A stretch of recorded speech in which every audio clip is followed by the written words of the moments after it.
everyone, welcome to an assassin-tastic edition of ARG Presents. I'm the original death dealer, Amigo Aaron, joined by a man who's simply known as the Grim Reaper, the Grimy Rapper, and the Dapper Yapper. I give you death incarnate himself, the Brent. Kill everyone. There it is. Yes. Yes.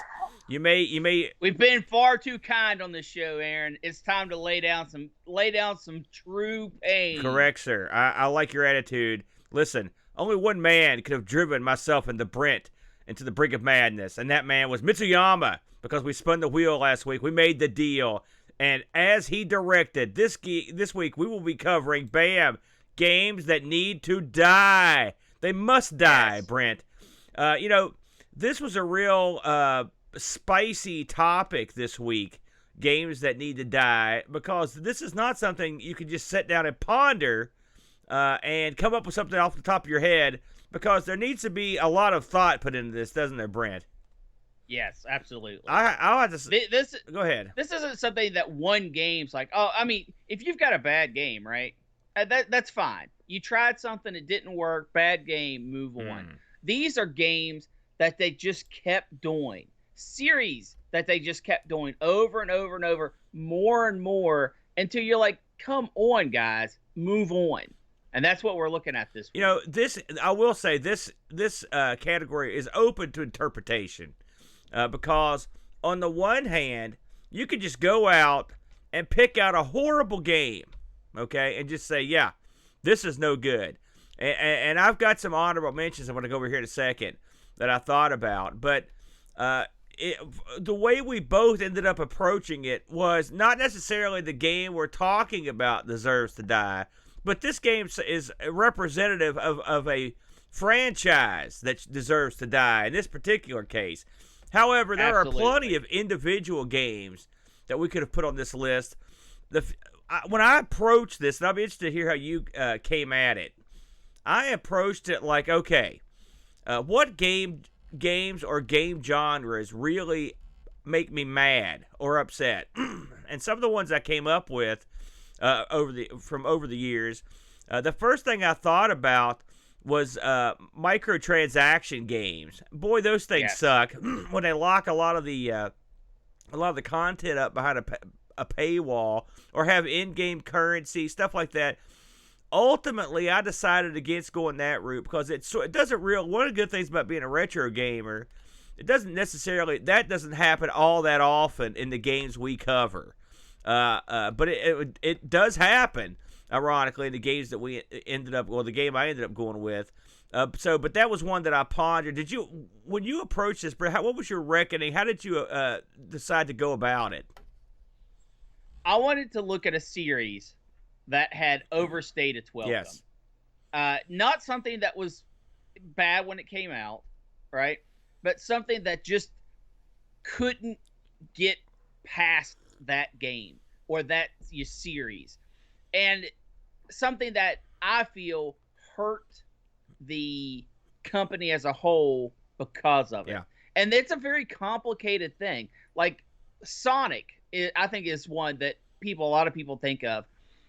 Sonic, real fun in the 8 and 16-bit era, and then it started to decline, and they tried to push it in new directions that I don't think necessarily Sonic needed to go, and they put him in a bunch of spin-off games, and that's fine. They were trying to evolve the formula, but then they just kept doing it and kept doing it.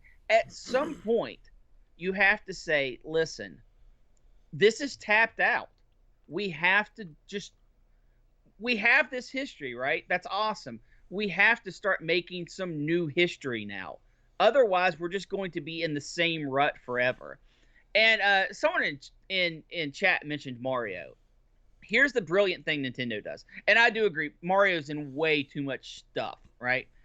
But at least Mario and Nintendo, with the Mario license, takes Mario in different directions that work for him.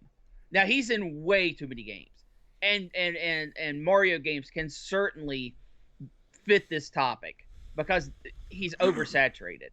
However, they at least evolve Mario games enough that they are new and innovative every once in a while. Yeah, So I agree. I'm okay with that. Pac-Man's another one that chat mentioned. He is so overused, and he's in places he shouldn't be. And that you're right. That Pac-Man is definitely another series that Namco just will not let go. Will not just say, you know what, Pac-Man was awesome. He can still be the face of the company. I'm not saying anything even like that. But stop putting him in things that don't need him. It's that easy. Well, listen, we could go back to one thing here, and this comes up again and again when you look at some of these like long-running franchises, is that they continue to sell well, and they continue to, like, people buy Mario. Obviously, they buy tons of them. That's the lead. That's the money maker. People still buy Sonic, and I will say Sonic has had some sort of a renaissance over the last couple of years after putting out a pretty decent round of games. People buy things like The Sims. They've had multiple incarnations of The Sims. Some people love those games, and they milk them to death, and they offer all sorts of additional content. I mean, it's real, to us, it sounds like real lame stuff like new chairs or clothes, but to a lot of people that follow the series, it's a big deal. So also Call of Duties and that sorts of stuff. These are long running series. As long as people keep shelling out the money, they're going to keep making them.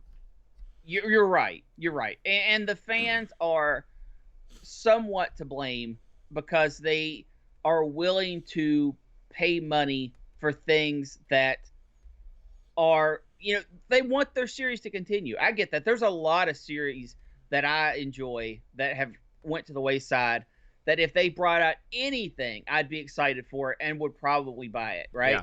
Yeah. The Sims, perfect example of that, how they just give you the most minute upgrades and charge you $20 for it. And people buy it because they want it, they just itching for anything to add to their game. Yeah. So I understand that. And I'm not saying it's bad business. It's not bad business because they make money off of it.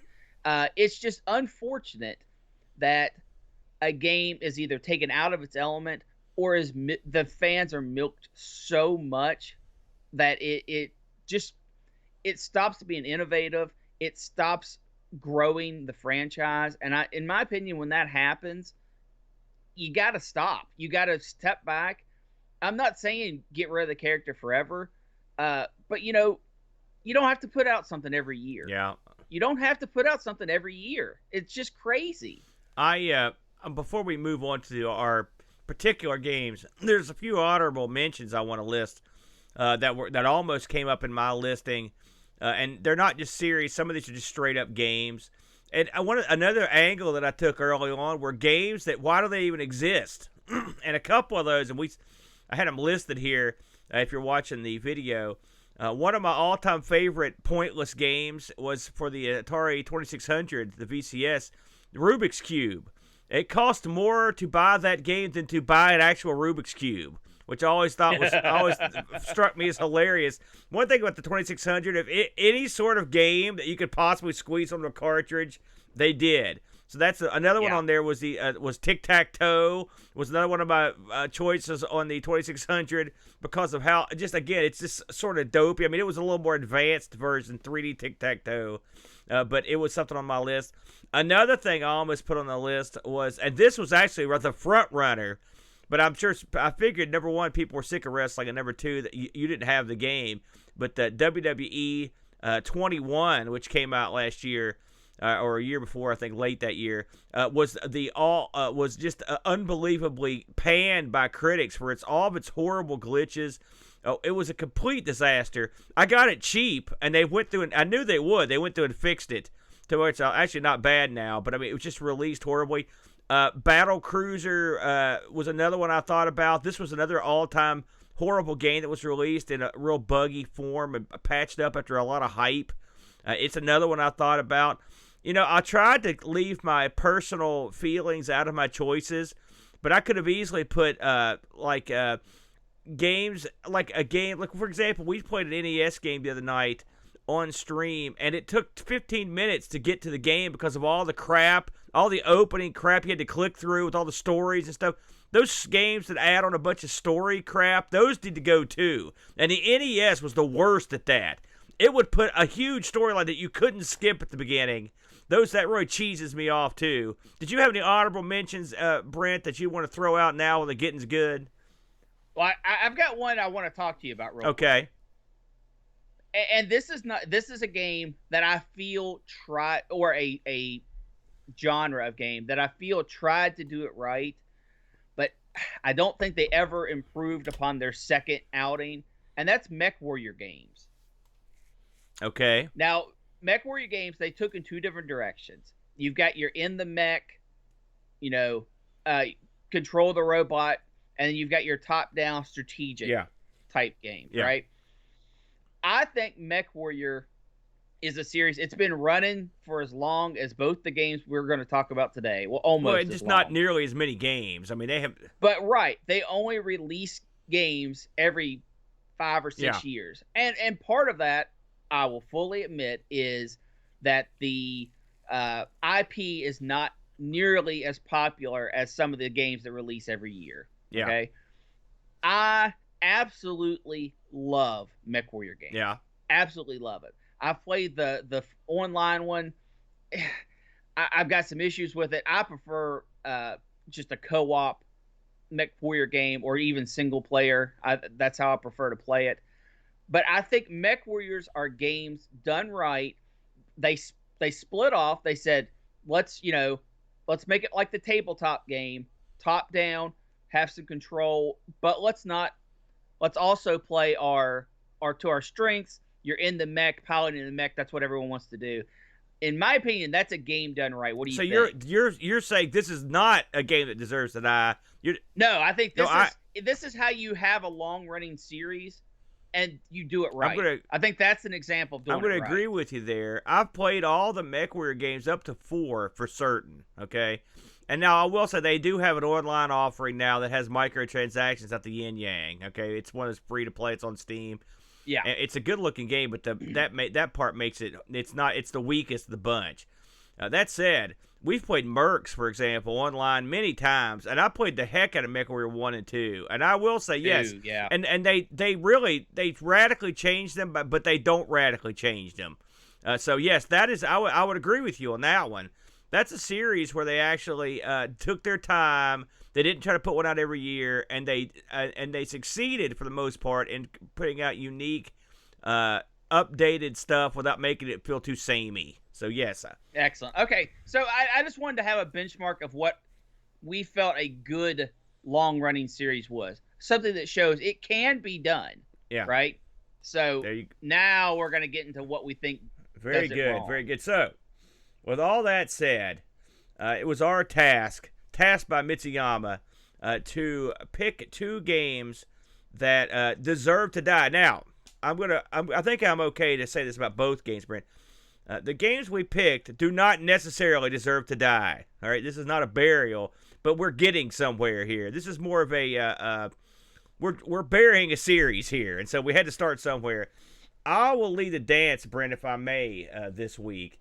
The game I picked, and I will say I thought about this long and hard before I picked one of these. This wasn't just off the cuff, and so I'm going to go after John Madden Football. John Madden Football. Yeah. When I was pondering how to play this week's topic, one of the things I thought about were games that were around or overstayed their welcome. All right, and the first game that popped into my head was Madden Football. Now, full disclosure, I am a football fan. I am a John Madden fan, for that matter, the man. And I have, at times, been a fan of the Madden Football franchise over the years, mostly back in the day. But when I got to looking at the history of this franchise, I was really sort of appalled. And there's an overarching point I want to make about it, which is why we're here on Games That Deserve to Die. So, John Madden Football. Brent, I was astounded when I was researching this to learn, and this is something else that sealed the deal, that the original John Madden Football was released for DOS, which I knew about, but I did not know that it had a Commodore 64 release. I was real surprised to see that. I had no idea that it ever released a Madden on the 64, and of course the Apple II release. These were the original releases, the Apple II being the premier release of this, released June 1st, 1988, so quite a while back. I mean, obviously the Apple II, and this would have been the very, very waning days of the Apple II. Now, the creation of the John Madden game is a real, it's very interesting. The game was designed by Trip Hawkins and Robin Antoniuk, okay? And, of course, John Madden had his 2 cents in there. Now, Trip Hawkins, a lot of people will know his name. He's the founder of Electronic Arts, what became EA. And he has stated that he started EA with the sole purpose of creating a football game based on a dice strategy game called a Statomatic football simulation. Now, these Statomatic type games were very popular in the 60s and 70s and into the early 80s. In fact, even I had a wrestling game that was based on dice rolling that was popular amongst a small circle of people. But the Statomatic games were around for a long time, and they simulate baseball or football or whatever solely on statistics with a random chance element introduced to simulate the random chance that occurs in a game. All right. So if you think about this, EA, the big dog of video games, and it was the guy that started it, did it simply to make a football game based on a strategy game that you roll dice in. That's quite a bizarre if you think about it. So he had this in his head for a long time. In fact, he actually did simulations of this game on these huge, I think they were PDP-11 mini computers that were at Harvard when he was there. Of course, you couldn't actually use these anywhere, but he did, in fact, make a simulator. So Tripp knew what he wanted. And so the company released a game that you've got to sort of talk about before you can really get into Madden, which was called Earl Weaver Baseball. Earl Weaver was a Major League Baseball manager. At the time, he managed the Orioles. And what they did was they approached him, very similar to Madden, and this was a couple years before Madden. They said, listen, we want to make a baseball game and use your mind as the AI. And Earl Weaver agreed. And this ended up being one of the real pioneering games when it comes to sports. In fact, the 2 guys that made Earl Weaver, Don Daglow and Eddie Drombrowder, they were actually, Don Daglow's pretty famous. These guys were also worked on Major League Baseball on the Intellivision. They knew exactly what they were doing when they got with Earl Weaver. It's funny, I was reading just an off-the-cuff thing where it said that they would meet with Earl Weaver in his hotel room every couple weeks, and they would do it when he was having away games. And they would fly to where he was at. And they said, listen, we're sorry we're taking up so much of your time. And Earl Weaver's kind of an old man saying, no, he goes, this is great. I've got nothing to do on the road but sit here in the hotel. So I thought it was funny. So anyway, Earl Weaver did pretty well for them. It did very well and started a sort of a franchise of its own that continued on for a while. So once the Earl Weaver took off, they knew they could start working on this football game. So Trip Hawkins decided, okay, we need to get someone to do the AI like we just had, Earl Weaver. So I'm going to get my favorite player, Joe Montana. Joe Montana, the famous quarterback for the San Francisco 49ers. He did not do it. He was actually working on a game for Atari at the time. So he said, no, I'm not interested. Then they went to get Joe Kapp. Joe Kapp was the Cal University coach at the time. He said he'd do it, but he wanted royalties. And they were like, no, you're not getting nothing. You just get paid. And so they finally talked to John Madden. John Madden was the Oakland Raiders Super Bowl coach. He actually played football, and then he went on to be a coach. He coached the Raiders to a Super Bowl, and then ultimately became incredibly famous for being a color commentator along with Pat Summerall on NFL football games forever and ever. I mean, until just a few years ago, he was doing commentary. Heck, he may still show up now and again. I don't know. He also was famous for never wanting to fly because he was afraid to fly, so he drove a bus all over the country, which I always liked about John Madden. So they approached John Madden. They said, listen, we're going to make this football game. We want you to be the AI. John Madden agreed. But he said the only reason John was interested is because he had taught a class at Cal Berkeley on football for fans, and he thought this NFL football game might be a good way teaching tool to get people interested in actual football. I mean, this is legit, by the way. He wasn't looking for money, and so they started grilling him about football, and they would get together with him a lot, and they sort of thought he would help, but not be a huge deal, you know.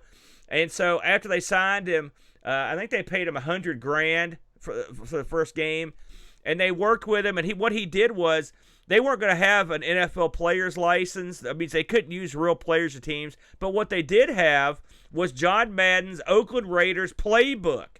So all the plays, I think there's 80-some plays in the game, they're all based on his actual playbook that he used when he worked for the Oakland Raiders. So it's an NFL playbook. So they spent all kinds of time waiting for him or going through this and building this game. So they got it to where it was 6-on-6 football. They were like, John, what do you think of this? He was like, nah. He's like, that's not going to do it. If it's not 11-on-11, don't put my name on it. He's like, this is a teaching tool. This isn't some kind of crap. They're like, we can't do 11-on-11 football. We don't have enough computer jack. He's like, brother, get it. You know, I may spice up the language here, but yeah. And so they were like, oh. Now, he was very adamant about that. Yeah. And so this game lingered around for a long time, trying to get made that was part of it, because they were trying to pull a miracle out of their hat to get 11 players on there. But Robin and Tonic sat there and worked hard, good programmer, and it took 3 years, but they finally got this thing working. Inside the AA, this game was known as Trips Folly. That's how big a flop they thought it was going to be. They also just assumed they would never recoup the money they paid Madden, because they would never release the game. Get this. Here's a little known tidbit that no one really talks about. The original Madden was also farmed out partially to Bethesda, who at the time. And Bethesda worked on it for a while. Eventually, Bethesda sued EA over the failure to publish the game, and also Bethesda had a football game called Gridiron, and they wouldn't publish that either. So Bethesda sued them over that. In fact, lawsuits are a part of this series. But finally, in 1988, after all that crap, they released Madden Football for the Apple. Now, let's get into the game proper here. Madden Football is not really what you would expect from the series now. But there are little hints of what the series would become that still linger in this Apple II offering. By the way, I played this particular game on the Apple II and the IBM DOS version this week. They're pretty similar. The opening screen has John Madden busting through the screen, looking horrific. If you've ever seen this before, it's sort of legendary. Yes. You know, this game also features Nightmare. Yeah, it features digitized sound that's real questionable, you know, like that kind of stuff, but it's in there. You know, they do some sound. This game is a very, very deep game. It's not what you would expect from a game. I mean, people talk about the new games being complicated. They don't know jack squat about complicated. This game is complicated because you could see how it was birthed from a strategy game that was based on stats. Because this thing is stat heavy. This game requires the rule book. If you don't have it, you're boned. Because you're going to be calling plays out of it. And there are so many elements to the game. I'm not going to get into too many because it's such a deep game. But it's everything in it is editable, printable. You can go through and it's got the ability to use this thing called the Madden chalkboard to make your own plays and save them and implement them and make your own playbooks. They did not have the NFL license for this, but what they did do that was very clever when they went to add teams. They didn't add a ton of teams, but you've got a blue team and a red team. They're identical, so you can have matchups that are even. Then you've got something called the All Madden team, which that ended up becoming a thing later on, where Madden picked all the great athletes from the past, and then they basically simulated them in the game. There's also a team that's blank. You can just go through and put in whatever you want. Then there's a team based on Madden's Oakland Raiders that won the Super Bowl. And there's also a team based on the Chicago Bears of '85, which are real popular at the time. They were Super Bowl winners. There was also a team based on the San Francisco 49ers called the Vice Squad. All these teams were, or the Aiders, excuse me, all these teams were like basically they were simulating NFL teams, but they couldn't use their names or the teams' names. But I mean, it doesn't take much imagination to look through the thing here and figure out what's going on. This would be one or two players. You not only did it give you the ability to simulate different weather conditions, you got the ability to coach or play. One of the things that Madden's sort of famous for is if you put your joystick down, it just sort of plays itself. And this game did that as well. If you didn't want to play it, if you didn't want to run a play, you could just put your joystick down and the computer would play it. The only time it ever did anything with, only time that you would be in control is if you move the joystick. And it's in the documentation. Like, listen, if you don't feel comfortable playing this, just let the computer do it. The computer does what it does. When you go to put your plays in on this, you will be on a screen that allows you to pick the play, and then it will show you the lineups. Now, the lineups are represented by actual player position numbers. And so you have to sort of know your player's number. The player, if you're not an NFL fan, and I'm sure a lot of you aren't, there are set numbers that certain positions can have, right? So, like, your quarterback isn't going to be 79, and your kicker or your linebacker is not going to be 01, for example, or 11, because that's a quarterback. So, if you're really hardcore into football, I guess you'll have these numbers memorized. I don't have it memorized, but I mean, some people probably do. This game featured stuff like slow-mo replays where you can skip through the plays like with a space bar, like in frame by frame, which ironically is not a whole lot slower than the actual game, because in putting in this 11-on-11 game, what you do have here is an incredibly slow, jumpy game. And it's very methodical. It is. And it's a game that really begs to be played strategically as opposed to as an arcade-style game. Now, again, you have the ability to pick up the joystick, control players, control passing, receivers, but it is not easy. I tried this on 2 different systems and just had all kinds of trouble controlling the players with any great effectiveness. And ultimately, I sort of went the strategy route and just tried to play it that way. But I mean, it's real slow. I mean, it's very, very painfully slow. You can also tweak the computer difficulty level. I mean, everything in this is tweakable. It's quite remarkable, really. As I look through the rule book here, I mean, you've got tons and tons of plays. I want to thank Buck Owens, by the way, for sending this over to me, the playbook. Because without the playbook, you're pretty much boned on this game. You gotta have it. So anyway, they released this game, and it does okay. Okay, it does okay. And so they thought, well, this was successful enough.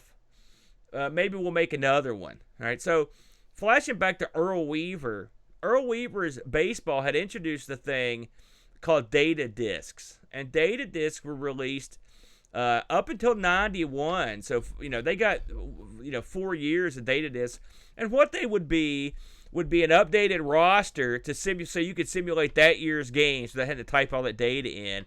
And there may be some minor bug tweaks or some additional graphics that might get added, but for the most part, it was just the stat disc. These things would usually cost maybe $5, maybe $10, pretty cheap, and that's all they were. And it was a pretty good way forward because it gave Earl Weaver a lot of longevity in there. I mean, that was a long-standing game. And I always thought that was a good idea. Well, the Madden franchise didn't go that way. They ended up going in a whole different direction. The direction they decided to go was to go down the road of yearly releases. Now, and this is sort of why this game is here, if truth be told. I looked on the list here. I went and found a list of Madden games that have been released over the years. Okay, Madden has released a new game for at least one system. Okay, and I say EA under the Madden name. They released a new game on at least one system every year since 1990. So this game came out in 88. There was a 1-year gap where no game was released. That's why I picked this one, by the way, because that was the year that they made the fatal decision to release a game every year. So think about that. Starting in 1990, which that's 31 years of releasing brand new games. That means there are at least 31 Madden titles out there. Now, I know what you're thinking. Well, Madden's only numbered at 22. But clearly they released before, since they were released in the 90s. Those games don't fall under the numbering of the year that it is now. So, and the first couple games were Madden and Madden 2 before they started numbering them by the year. And at that point, you knew what they were going to do. Normally, they'll release these things for multiple. Well, back in the day, they used to release it for multiple systems. But you've got to wrap your head around the fact that they've released 31 different incarnations of this game, which that is ludicrous. And what you do when you do that is, when you start programming a game, knowing ahead of time that you're going to be making another version in another year, what it tends to happen is you don't necessarily put your full effort into the game, if you know what I mean. And that's effectively what happens every year. And so ultimately, you get a lot of retread games that don't really improve on that much. One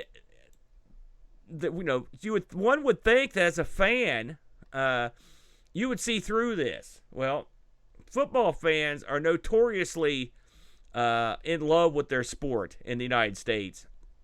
And this game has continued to sell. And so that is sort of why you can't actually get on them for too much, because they make the money. The one that was just released, for example, it was released just past year and was panned by critics who didn't like the game. Okay, they said it was horrible, and they said it was, compared to last year's game, it was no good. Well, all that said, sales were up 20%. Okay? Yeah. So fans didn't like it, critics didn't like it, and still, the game has sold more than it previously did. So there you go. One last thing I want to touch on here is in 2011, Robin Antonik sued EA for breaching a development contract he signed in 1986 that entitled him to royalties on derivative versions of the Madden game. Now think about the logistics of that. Here's a guy who says he's not getting paid royalties on the #1 franchise in gaming history. All right, and we know he did program the original game. And so this went to court, and in 2013, he won a verdict for $11 million, which I think that's a very low figure.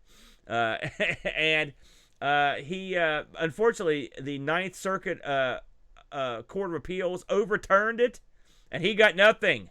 And I'm sure EA marched out a cavalcade of lawyers. That was their bag to do that sort of thing. We should also mention that EA decided in 2004 that they would just eliminate anyone else that would make a football game. And so they signed exclusive rights with the NFL for $18 billion. So their competitor, 2K Sports, could not make their football game with real players. This was at a time when the NFL gaming license was still in limbo, available to both sides, and 2K Sports had actually started whooping Madden on the Dreamcast, for example, and released a couple really well-received sports titles. So EA, aside from the fact that they kept this franchise going for all these years, have also been vindictive. They've also been they've also screwed over people. They screwed over the fans. They screwed over other companies. These are all my arguments, Brent, on why this game and this franchise deserves to die. Your thoughts? And I could add to that something you didn't mention. Please. In the beginning, in the 2007, 2008 era, they actually did work to make these games better. And they added in a bunch of features that everyone loved. Make your own team, make your own stadium, make your own trophies, crap like that. And then they were like, oh, crap. If we keep doing this, we're eventually going to run out of places to go. And they actually removed features from games that came after that.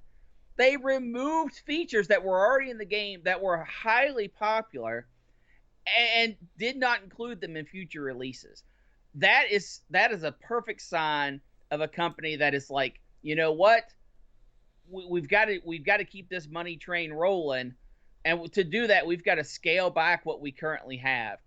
And they added in all these microtransactions where you buy a pack of digital cards and then you use those digital cards to put together a team. It's something that is most popular in the FIFA, the soccer series, but Madden does it as well now. And it is just nickel and diming these people who, it's just ridiculous the amount of money they make off these little microtransactions. Yeah. If they would give the game away for free and then had those microtransactions, I would actually be okay with it. If they released the full game, said, here you go, but if you want to explore this card aspect to make these super teams, you've got a microtransaction. I'd be okay with that. But when you pay for a $60 game and you then get nickeled and dimed over and over and over, if you want to explore that part of gaming, it's just ridiculous. I've got a big problem with companies double dipping. If you want to make a free-to-play game that's full of microtransactions, fine. If you want to release a $60, $70, even $80 game that is complete, fine. If you want to do DLCs later that are full, actual DLCs, I'm not talking about costume upgrades and crap like that. I don't have a problem with DLCs if they're actually adding to the game. But that's not what Madden did. Madden released a full, in the modern era, they released these full-price games and then choked them full of microtransactions. Yeah. It's just appalling. And I 100% agree. Madden hasn't been innovative for years now. It's gotten to the point where I don't even play football games. And football games were something I used to really enjoy. But now they are just the same old, same old.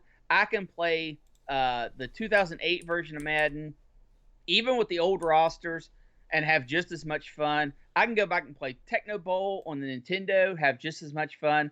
I can play Retro Bowl on my phone and have just as much fun. I don't need Madden as a game series anymore. They've been replaced for me. And I think the only reason why they keep rolling, they keep the money train chugging, are people are programmed, they've been conditioned that a new Madden game's coming out. If I want to play with people online, I have to get this new Madden game because everybody else is switching. And when that happens, your development teams gets lazy, your publishers get lazy, they just keep spitting out the same game year after year, slap a new number on it, put some new names on, that's it. I hate it. To put it in perspective, and I think this answer, first of all, one of the reasons I picked Madden, it was because it like embodied all the stuff I didn't like from other series, like including the microtransactions in there, the having it come out every year, the annual sales. But with all that said, this game has gone on record. The series has sold at the bare minimum. The series has sold over 250 million games. All right, it's at full price every year. You can see, listen, you may want the series to die. You may beg for its death, but this sucker ain't dying anytime soon, I'm sad to say, the Brent. We did get some looks in the Discord area here. Our good buddy Pajako just simply said, I tried to play Madden, but I couldn't get my head around the game, and the crowd noise was terrifying. So no review this week on that. He was the only one that gave it a shot. I think Buck also has played this before, considering he's the one that gave me the discs and the actual rule book. It's funny. It did strike me how complicated a game this was on such a simple platform, and how it grew to be complicated in a whole different way. A game that will be, sure as I'm sitting here, it'll outlast us both, Brent, because they'll keep churning these things out as long as the fans keep laying down their money. A sad truth in this business. So, that was John Madden Football. I don't recommend trying this one if you value your time. No, I mean, if you're dying to play a Madden game, get one of the middle year ones, play it, enjoy it. This particular one was a nightmare, and the sounds were horrible, and it was way overly complicated, and you have to have the manual. I should also mention that Buck also sent me over an auction for this game, the original Apple II version. Someone was asking $50,000 for this game. So Wow. get out your checkbook, fans. There you go. Now, the Brent. It's time for you to step up with the sniper rifle. Who's in your sights this week? I'll tell you, Aaron, I went for a much more controversial series. And I am going to be taking a look at Team 17's Worms. Oh, controversial. Controversial. And just for those that don't know, I'd like to touch on what Worms is first. And we're going to be taking a look at the very first Worms game, right? Team 17 was released in 1995 for the Amiga. And it is a cartoony take on an old 2D classic called Artillery. You have a team of 4 worms who battle it out on a randomly generated landscape with some caveats. You know, it's not just blocks and bloops everywhere. It follows some sort of set pattern. And you take your team of worms and fire artillery and grenades and shotguns and Dragon Ball fireballs and dragon punches and all these fun things to try to destroy the other team of worms.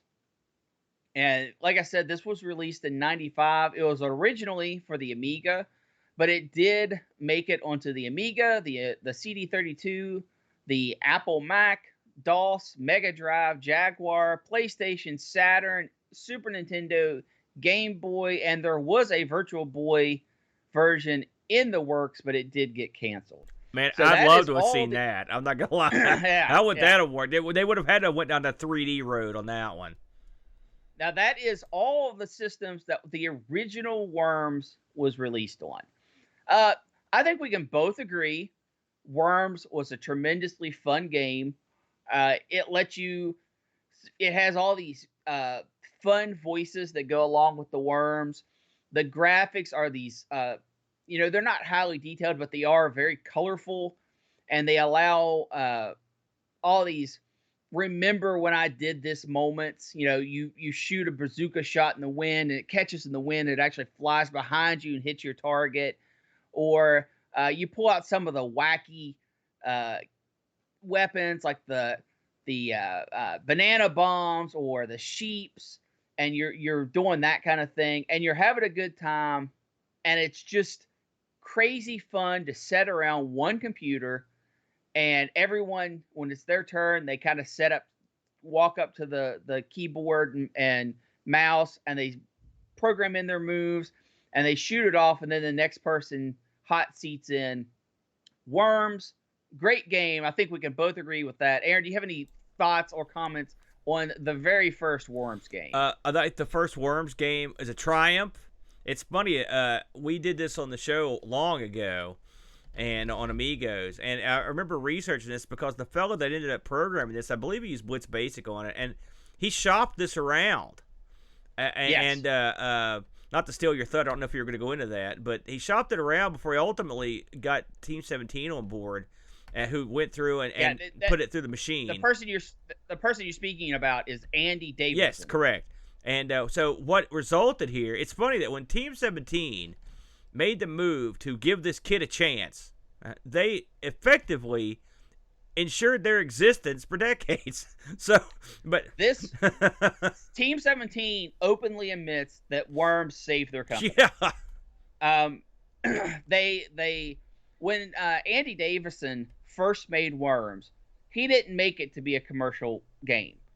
He took lemming sprites and made the game out of lemmings and played it with his buddies, and his buddies loved it and actually pushed him and said, listen, you should try to get this done. This is a ton of fun.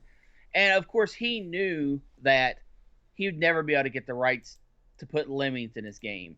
So when he and Team 17 finally sat down and hammered out an agreement, which, by the way, Team 17 saw this and immediately offered him money on the spot to come and make this game and work together with them. There was no, oh, let's think about it. There was no jerking them around. It was instant. Bam, let's do it. So they knew that this was something that was going to be fun. They had fun doing it, and was going to make them some money. So I think, like we said, we can both agree, Worms, fun sound, fun cutscenes, fun weapons. Yeah. You knew when this came out, and when it did come out, it did very well. Yeah. And you knew that there was going to be a sequel. Yeah. And the sequel for that was Worms Reinforcements. And that was basically, it's almost like it was a DLC, by a 95 version of a DLC, added more weapons, added some arenas, that sort of thing. And you could tell the direction that they were starting to push the Worms titles. And then in 1996, and we're not going to go through all of these, but I want to go to at least 97. 96, they said, man, this Worms Reinforcement's really good. We're going to package that with the original Worms game. That's our 96 release. And then in Worms, in 97, they did Worms Director's Cut. And that is kind of what most people find as the definitive edition of the first generation of Worm games. It did a lot of polish, added a lot more weapons, added more terrain types, and all these terrain types are editable. It really expanded the game. So kudos for that. They really went on. Here's my problem, Aaron, with the Worms series. How many Worms-related titles do you think were released between 1995 and 2020? Oh, man. Well, as a Steam member, I got in on one of those Worms packs. Now, I know it didn't have everything, but it did have a lot of Worms games. So I'm going to guess between 1990 when? 1995 when they started. Oh, boy. And 2020. 15? And, well, you're close. But here's the embarrassing truth. Oh. They released as many games as Madden did. What? Through its entire lifespan. Okay. 30 games. So I wasn't close at all. 30 games. Holy smokes. These are 30 released titles, as in they have their own SKU, their own, and this is including some of the spin-off games like Worms Pinball and Worms Golf. Yeah. But they've had 30 games. They have put games all through 31 different platforms. They have released on everything from the Amiga to the Apple up to the Xbox One, the Switch, everything in between. Here's the absolute problem with that. There's two problems. I'm going to get into the minor one first. When you have that many games across that many platforms in the modern era. Now, back in the past, everyone just sat around their computers, played Worms together, good old times. However, now we're in an online world. You play these games, you want to just sit down, hit find a match, you're good to go. Everyone has different Worm versions across different platforms. You can't find games. There is no going out and just playing with people because everyone's playing a different version. Yeah, you're not wrong. Now, I never thought about that. There are some games that kind of stick out. Worms WMD is a very popular one. Worms Armageddon is another very popular one. But the problem is, which one are you playing? Worms Armageddon, Worms World Party, Armageddon 2, yeah, World Party. Reloaded. World Party was the one I played the most of on the Dreamcast, and I had a PC version. But, you bring up a good point there, and I never thought about it. It isn't, unless if you decide to go in and game with people, that is a problem when you have all those different franchises hanging out there. Yeah, and it's just ridiculous. It's ridiculous that they keep releasing. They could have instead of releasing all these new SKUs, all they had to do was say, here's the worm game we're going to be playing for the next 3-5 years. Okay, everyone buy into this. That way everyone's got someone to play with. We're good to go. One game that rules all the platforms, and that's how this type of game should be done. But they didn't do that. They just kept releasing SKU after SKU. And their spin-off games I want to touch on real quick. They had Pinball, which was I didn't like that one. I didn't like it. Not that Worms Pinball was a bad game. It was an okay pinball machine, but it was literally using the name to sell your pinball simulator. Oh yeah. Don't do that. I didn't think it was that good a pinball game either, but that's just me. Then you have Worms Blast, which is this odd bust and move puzzle game. Yeah, I didn't like that either. Then you have Worms Golf. I like that. I will say I do enjoy that one. Not my thing, but me and the boy at play least it did have worms in it, and it had the characters of worms. Then you got Worms Crazy Golf, and the most recent release of Worms Rumble in 2020. They've completely changed everything. Now it's not a turn-based combat game. Now it's a 2D run and gun game. I've not seen that one. I have to say, it's a very new release. In fact, it's either just come out for Switch or is going to be coming out this month. I can't remember which. But it's more of a battle royal run and gun game that features different worms. How odd. Not my thing. I don't know why they don't just spin this off into a new franchise. I know they think that the Worms name sells, and it does, I'm sure, to some regard. But I think Team 17 is a strong enough development crew that having their name on something gives their game a little bit of legitimacy. Did they do anything else but Worms games? Yes. In fact, they've just recently celebrated their 100th game. But you do have to remember 30 of those were Worm titles. So over a third of their library is Worm titles. Now, Aaron, I have a question for you.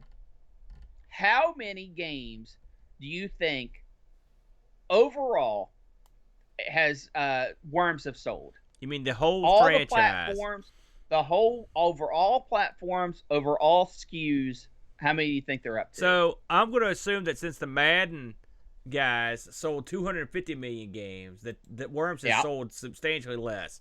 So I'm going to say 20 million. Less than that even. Really? They have sold 6 million copies. That's over all the releases on all the different... So not that many then. Yes. Not as many as I would have anticipated. And for Team 17, they're a smaller development crew, and they do publishing as well. It's by far their largest selling game or franchise. Here is my biggest problem with all of this.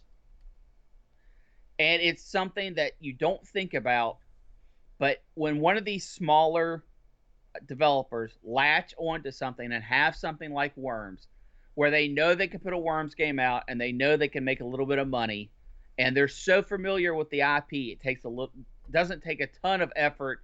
I mean, over making a new IP. Obviously, these games all take effort. And Worms has innovated their games, but they only innovate about every 5 years to make really big leaps. But here's the problem. Team 17 was working on a game called Witchwood way back when. This is back in 95. Yeah, I remember hearing about that. When Worms was just released and getting hot. They completely abandoned Witchwood, which I've seen some footage of it, a demo of it. It looks like it would have been awesome. And they completely abandoned it and never went back to it because of the success of Worms. So, since they have kept this franchise running, they have actually hamstrung themselves from growing other IPs because they are so addicted to the, I don't want to say easy money, but that concept of easy money from releasing Worms franchises in the Worm franchise. That's so devastating to me. To know that some games that some people have worked really hard on, have really pushed, and they're never going to see the light of day because they said, man, we've got this Worms thing and it's really working well for us. We're not going to push outside of our comfort zone because what if Witchwood is a failure? We don't want to, we've got a winner here. Let's just keep doing this. Devastating. That is devastating to me, to know that some of these games are never going to see the light of day because developers and publishers have gotten comfortable in what they're doing. And for that reason alone, I wish the Worm series would go away so Team 17 can start broadening their horizon and really look at some other IPs and other ideas. Wow. Well, if I may chime in, Absolutely. I love me some Worms. I love Worms. I love, like I said, Worms World Party was my bag, but I've got Worms on the on Steam. I liked the newer incarnations, and it took years and years, but they finally got the 3D Worms right, and which was because there was a lot of those that were horrible. In fact, when the series went to 3D, it was pretty much universally hated, and it took them a long time to get it right. I will say that it makes me happy that Team 17 is still around after all these years, because I'm an old Amiga guy, and I think we're all waiting for them to breathe new life into the Body Blows franchise, Brent. And complete with Ninja in the lead role. Ninja! But they did a lot of good stuff back in the day that I really enjoyed. And I've enjoyed Worms. I've been a guest star. I've occasionally dropped in on the Worms franchise as it's went over the years. Some of the spin-off games, like I said, I really liked Worm Golf. Me and the boy played. I haven't played Crazy Golf. That might be kind of fun. This is a tough call because I can see where you're coming from. They have released far too many of these. They really did. I will say they didn't reinvent the wheel for the most part until they went into 3D. Otherwise, they stayed the same. The new game you're talking about almost sounds like a Fortnite or something, which is bizarre to me. Well, it's a 2D. It's 3D graphics, but from the 2D, side plane perspective, like you would find in most Worm games. Yeah. And here's the devastating part about it. Is Team 17 has finally, well, I mean, this isn't their first time, but it has microtransactions. Yeah. It has different costumes you can buy for the Worms to dress them up. Yeah. Weird, but what are you gonna do? That stuff doesn't bother me too much. But at the end of the day, I can see your point. I'm not going to fully jump on board with this one because I have a little more warm and fuzzies for Team 17 and what they've put out, published, and developed over the years. But I think you make a valid call to a certain degree. We did get some action on this, Brent, if you'll allow me to look over these Discord reviews here. Absolutely. Pajako chimed in. It's been a while since I went back and played the original, and I have to say that it was stark compared to modern versions. That's true. But it was still fun to play, and I think I could get back into it this quickly with a few friends around.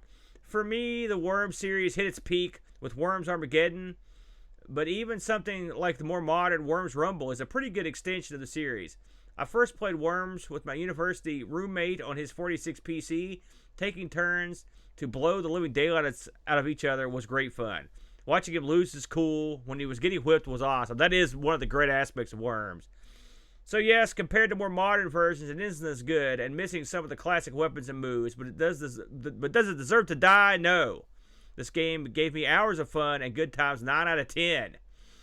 Dave Velociraptor writes, this game deserves to die.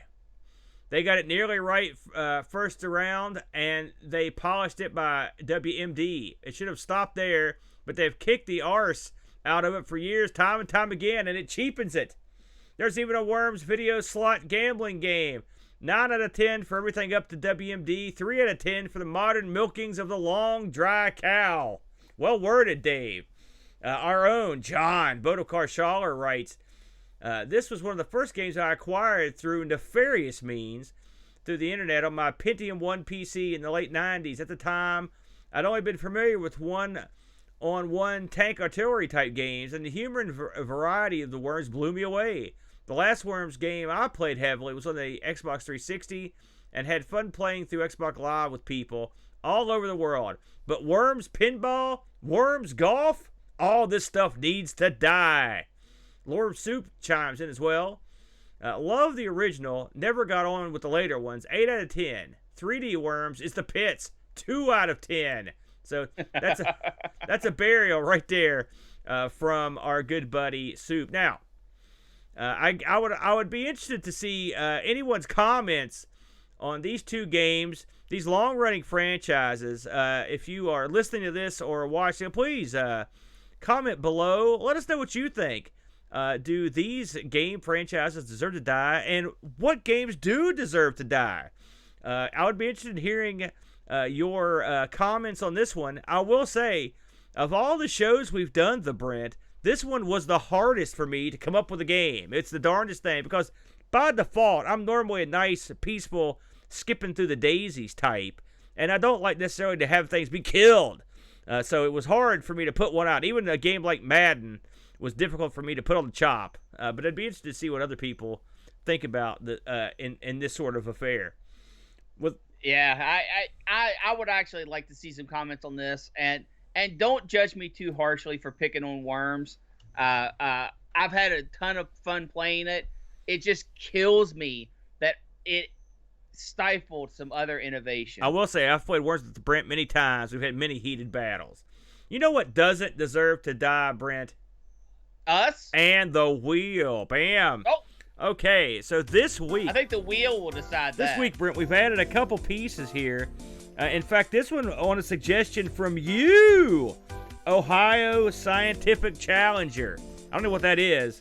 And then our Retro Rewind piece this week, the quirky, fun ColecoVision, Brent. The ColecoVision. We covered that one, but it was a long time ago, so we're going to put that one back up. What do you have? You have a thought this week on this one? What do you think? I really don't. I think we're going to get something tough. Look at our little faces are upside down. Let's see if I can swing those around. That's no good. There we go. Perfect. There we go. All right. Here we go. Bam! Round and round she goes. And the winner is... Okay, this is a 2 out of 10 or less.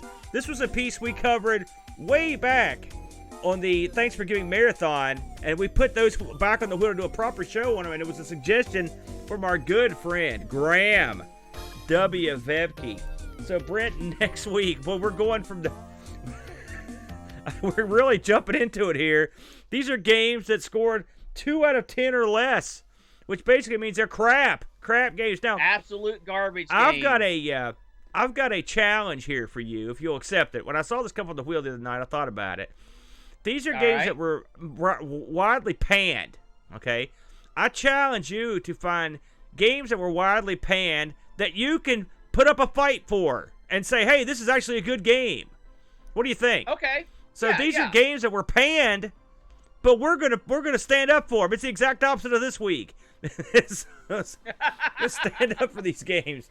Should be a lot of fun. That was games that received 2 out of 10 or less from our good buddy Graham W. Vepke. Well, Brent, do you have any final thoughts here you want to go into before we take this thing to the house?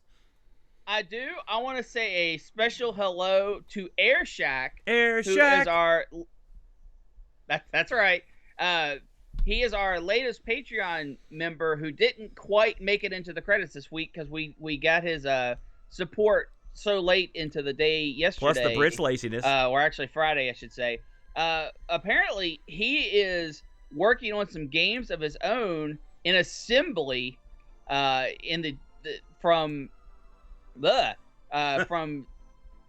2020. He produced Escape from North Korea for the TI-99/A4. Wow. And he is currently working on Crazy Uber.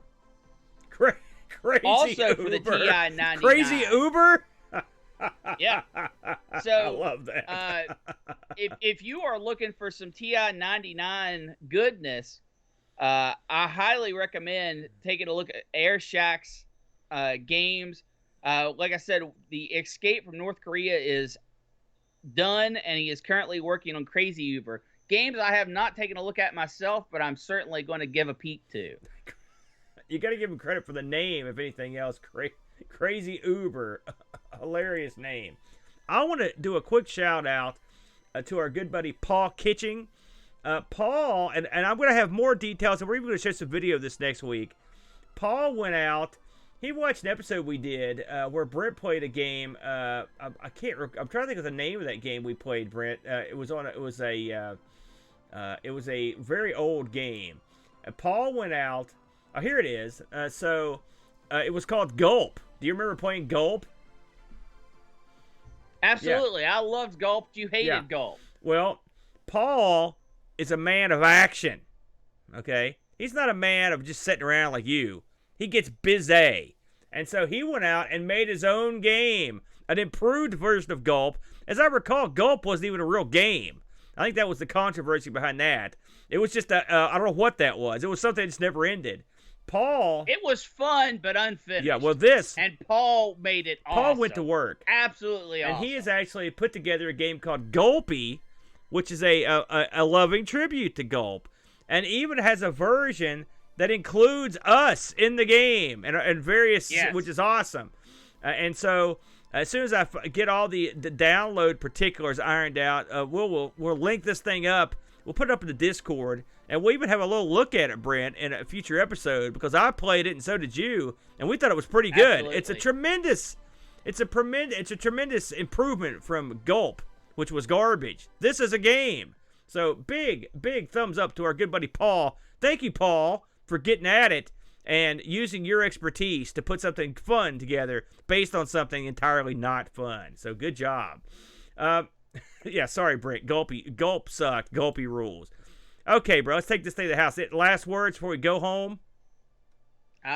Nope. Just that we all know these games need to die. There you go. Next week. Wow, he literally exploded, folks. Next week, games 2 out of 10. On behalf of my 2 out of 10 co-host, this is Amigo Aaron. Have a good week. Oh, thanks for joining us today. We hope you enjoyed the show. We want to say a special thank you to Duncan Styles for our vector style graphic and BarkBit for our amazing music. Would you like to help keep ARG spinning for as little as $1 a month? You can do so at patreon.com/ARGpresents.